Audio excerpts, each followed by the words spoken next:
I wonder what your thoughts are on the way Jordan Peterson would sort of blend Jungian archetypes, religious philosophy, Yeah. Christianity, and moral responsibility. Do you see that as helpful or harmful to the public understanding of philosophy and religion?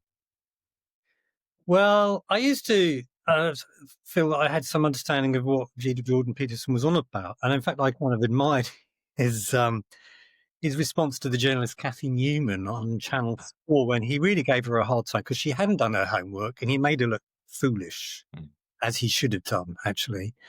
So that was impressive. But since then, he seems to have gone down some bizarre rabbit hole of obscurity, and I can barely understand what he's on about, if at all, nowadays. And I had dinner, funny enough. I sat around the table having dinner with Jordan Peterson and some other people a couple of years ago. And he only ate steak. It's true. This really did only eat steak. And his wife is Catholic. He brought some guests, all of whom were really conservative, right-wing Catholics with views about the role of women, for example.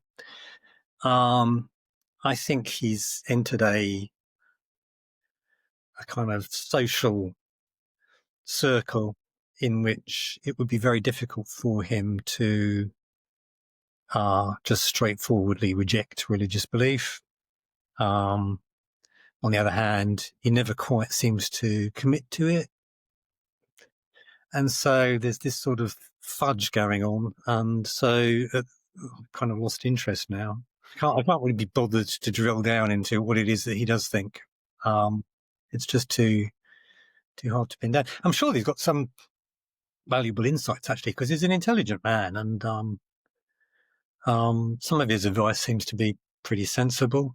And I'd want to endorse that. But as to his views on religion, I can't make much sense of them anymore. It seems to be drifting into pseudo-profundity, which I wrote a chapter on in my book, Believing Bullshit, the recipes for pseudo-profundity and how you can appear to be deep and have real insight into the human condition while actually saying very little, or committing yourself to very little. And I suspect, possibly I'm being unfair, but I suspect that Jordan Peterson might be a bit guilty of that.